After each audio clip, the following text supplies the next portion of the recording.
Hi, James. Hey, Joe. How are you? Good, thanks. How you doing? Good.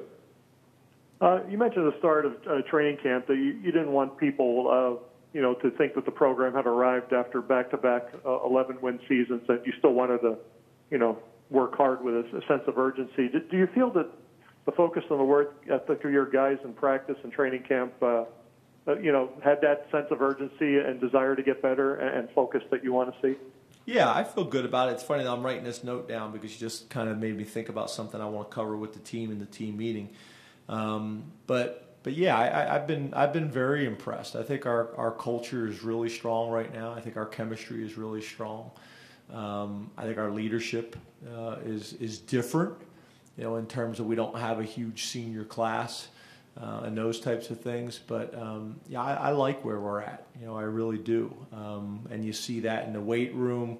You see that in the locker room. I know it probably doesn't sound like a big deal, but our locker room is as clean as it's ever been. And I think you guys know a few years ago we bought our leadership council and the coaches the book Legacy, which is one of my all-time favorite books. And in that book, they talk about the leaders, sweeping the sheds, basically, cleaning the locker room out, and that no role is too big or too small for anyone. That whether it's the head coach or the captain or whoever it is going to pick up something that's on the floor. And it probably sounds like a little thing, to people that are watching this, but our locker room, our players' locker room, is as clean as it's ever been. And I think that's a tremendous example of discipline. I think that's a tremendous example of leadership on our team. So I think we're in a good place. I know talking to the strength staff, they feel really good. They feel really good about where we are and how our guys are working. You talk to the training staff, you talk to the equipment staff, you talk to the academic staff, because you learn things by talking to all those groups.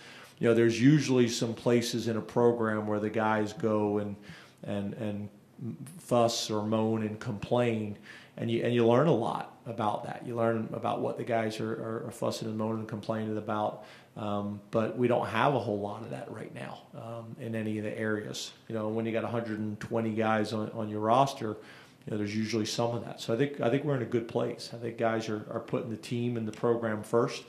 They understand that they can still achieve all their individual goals, but typically those individual goals go to guys that are part of the best teams, the best organizations. And if they were interested in individual goals and objectives, then they could have played tennis or swimming or golf, or they chose to play the greatest team sport there is. So I think our guys have really embraced that, and our leadership has been tremendous, with those things. Mike Gross, Lancaster Newspapers.